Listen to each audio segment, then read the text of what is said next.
Great to have you along for the ride. Thanks a lot for stopping by. Glad to have this young lady back. It's the Attorney General of the great state of Florida. It's Ashley Moody. Ashley, how are you? Good to see you.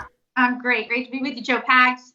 We've been watching what's going on in Florida for several days. I think you know this. I grew up in South Florida, so I'm not familiar with the tropics and what these hurricanes do and tropical storms. And in fact, many don't know this, but it rains almost every day at 3:00 in the afternoon just because it can, because Florida is this special place.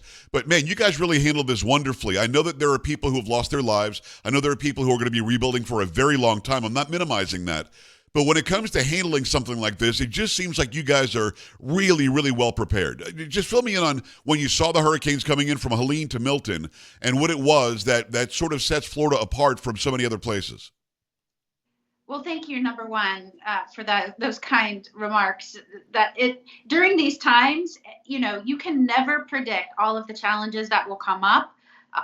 Balancing everything that you need to prep and take care of and help a state recover. There are a lot of balls in the air. So that is such generous, kind remarks. Thank you. I really want to say, first and foremost, thank you to Floridians. I mean, really, how do we save lives? We get Floridians to save themselves, so to speak. Yes. As soon as we heard that this hurricane was going to be a Cat 5, could be a major storm. I mean, if you remember, as it was approaching, it was going between 4 and 5, 4 and 5. Yeah. It was wobbling all around, was aimed to take a direct hit to Tampa Bay, which would have created an incredible storm surge there. Yes. And so immediately from, the governor on down, we immediately said, please evacuate. I mean, people, I think Helene helped in that regard because the people that stayed wish they hadn't, especially in some of the places where the surge was so unsurvivable. And in many places where homes were just wrecked and they barely made it out, barely got rescued. I know there were many calls for service during Helene that were still outstanding after the storm passed when officers could go back in. So having Helene just prior to Milton helped us get that urgency across. If we tell you to evacuate, it's a good idea because we cannot predict exactly where these hurricanes are going to hit head on. There's just no way to do that. So you have to give the best information you have and then hope that Floridians will take it upon themselves to really heed those warnings and leave if they're in those evacuation orders. And I truly believe that the Floridians' willingness to do that, because everything in their instincts is to protect their home and their property. Right. Nobody wants to leave, but their willingness to do that because of the unpredictability of these gigantic, monstrous storms, that mitigates loss of life. And so, number one, our mission is protect life. And then, of course, we want to protect property and recover from these storms. And so because we've done this so many times, we do have a great blueprint, but there's no way to predict all of the challenges. For example, with all of so much electricity going out, I'll give you an example. In Hillsborough County, the CEO there said that it was the largest outage they've experienced, right? Yes. And so because of that, the port is having difficulty with electricity, which means it's harder to get that gas out as fast as we would like.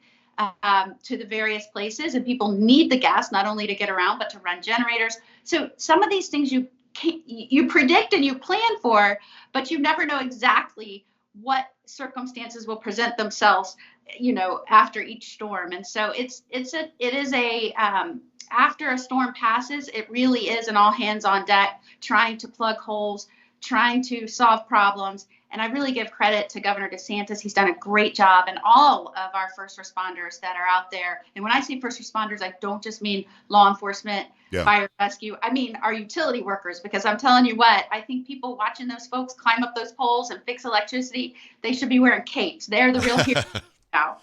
I agree with you. Everything that you said, I couldn't agree more. I want to add this to it. Being such a well-oiled machine, and you're right, Helene coming in before, that told people no hurricane party. Let's not ride this thing out. You better go ahead and get out of here. I didn't love seeing I-4 jam-packed and 75 jam-packed, but those cars got out of there fast, and people went to safety fast, and I really appreciate that. I do want to talk about being such a well-oiled machine. Is it part of the plan? Shut the airports down at this point. Open them back up at this point. I mean, it just seemed, okay, they're shut down. They're going to be back open earlier than we might have expected them to be back open. As you said, getting gasoline and energy to people, that's another thing. You got President Trump, putting up 270, FPL workers down at Doral to make sure that they were on the ready to go and get people restored. This had to have been a plan that was years in the making. It didn't just happen, right? Of course, and I want to give a lot of credit to our emergency management director, Kevin Guthrie. Yes. What he is great at is looking at what has presented challenges in the past, or maybe didn't go as smoothly as we would like, and then planning for the next time, how do we fix that? So from making sure we have people staged for electricity to making sure that we have folks ready to go in terms of law enforcement to help with search and rescue. We had, I want to say, about 500 out-of-state officers at the ready to go into these hard-hit areas and not only help with rescues, but in preserving property after a storm, especially in the dark when there's no electricity, maintaining law and order and making sure there's no crimes being committed against people who have trusted us and evacuated. It's so very important. And so the management of personnel that are on standby and at the ready, that in and of itself is a feat. And so again, I always, we pray for safety of Floridians first and foremost. We prepare to save lives, but we want to make sure that we're preserving and protecting and recovering Floridians' property. And that's going to look a little different depending on each storm and how it takes shape. In fact, in this storm, but I tell people, while the storm surge, terrible that you would have any surge anywhere, but while it didn't reach the levels that we thought it might, or the worst possible scenario, what was so interesting and challenging about this storm, the northern side of this storm saw so much of the power and the wind and the rain that so many areas across Florida have flooded. Many who have lived there their entire lives said it's never flooded in these areas. So, let's just say, farms now look like lakes in some instances, and some houses that have never flooded are now underwater. It's just, every storm is different. And so you can never plan exactly, but I truly appreciate everyone that you do have to have good working relationships for a project of this size. And so I really do want to commend everyone. We're not out of this. If the rivers will continue to rise over the next 5 to 7 days. A lot of the sheriffs are concerned that some of these rivers are going to present some challenges across Florida. So it feels like when after the storm initially passes and we're getting electricity back on, we still have millions without electricity right now. But the event itself really isn't over, because the affects of this storm will continue to present challenges, will continue to flood certain areas. And so our first responders, they don't let up, and they won't for about another week. Yeah, it's Ashley Moody. She is the AG of the great state of Florida. Really appreciate the hard work. Appreciate you taking some time today. Let's talk about the FEMA connection. And you may not be, and your office may not be directly connected to this, but I feel like it's all hands on deck when a storm like this happens. You're getting mixed messages from Washington, D.C. You got Mayorkas on a gaggle on Air Force One saying we don't have the funds. Before Milton came in. After Helene, if we have another storm, we don't have the funds. The next day, we have all the funds we need. The next day, there were $7 billion laying somewhere else in a fund that we can't touch. And then the next day, we spent $1.14 billion on those coming across the border illegally who had needs. So Ashley, when you're in the thick of it, and you're getting ready for it, and it's on the way, and you're going to need federal funding, the funding that we, the American people, give to the federal government to give to people like you when you need it, was there some apprehension? Are we going to be able to have enough money? And what do you do with mixed messages from central government like that? It was incredibly disappointing as someone in leadership in a state who had just been hit by a major storm to hear that comment that FEMA is going to run out of money. Obviously, that does not garner faith from the American public. And what was very challenging, what I think people should be very upset about, is that comment was made when FEMA's budget, let's go back to 2017 to now take 2024. I mean, it's almost doubled. Wow, I didn't know that. And so, people want to say, okay, well, what could cause that? And there could be many reasons for that, but we know for certain that, look at Massachusetts. Governor of Massachusetts declared an emergency based on the onslaught of those coming here illegally. They've been flown into the country by programs I believe are illegal, set up by this administration, by the way. And they declare an emergency. They're getting millions of dollars to shelter and feed. They even set up a welcome center. And so I think what was really the challenge here and what's creating so much frustration is we know that there is money that has been put into FEMA to take care of the millions, over 10 million people that have been pushed into the interior purposefully by this administration. And I have argued in court many times illegally by this administration. And that's not just done with monopoly money. That is done on the backs of Americans. We know that gutturally. Those of us that are out there paying taxes, you cannot just have this many people pour into your country and expect that money's just going to fall out of the air to pay for this. It is on the backs of the taxpayers, no matter what line item it comes out of in the FEMA budget. And so you're not blind. You hear that the money's millions are going into states like Massachusetts and others that are complaining they don't have enough money because they want all these people. And so now federal government, which means American taxpayers, give us more money to pay for these illegal programs. And so I think that's where the real concern comes in. You know, we've watched this happen as Florida predicted. I mean, we started suing. We were one of the first people to get out there and say what you're doing in terms of immigration is illegal. You can't do it. Congress didn't intend this by any of these statutes. You can't just declare with a magic wand because you want it to be a certain way that all of these people should be able to come in when the laws certainly say otherwise. But that's what Biden and Harris think they have the power to do. And we've been warning about this for years. And so now it's like the day of reckoning. Now the bills come due and the American people know where that money is going. Right. And they try to lie about it. They try to say that Trump did it. Trump didn't do it. This is fiscal year 23 and 24. They spent $1.14 billion. We know that. They spent $4 billion recently on COVID. COVID? I thought the pandemic was over. You don't have money to go help with the aftermath of Helene and Milton. That's what he warned us anyway on that gaggle on Air Force One. Mayorkas did.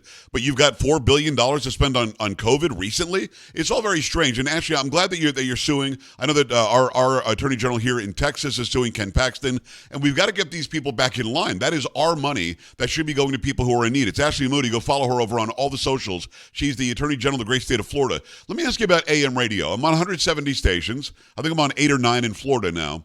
Most of them are AM stations. AM, amplitude modulation, is the old standby. That's going to be there in an emergency. You've got a battery-powered radio. You're going to get some AM radio to give you the information you need in an emergency. Why do you think there was this push to get rid of it? Was it about politics and conservative guys like me, or did they just think it's old technology?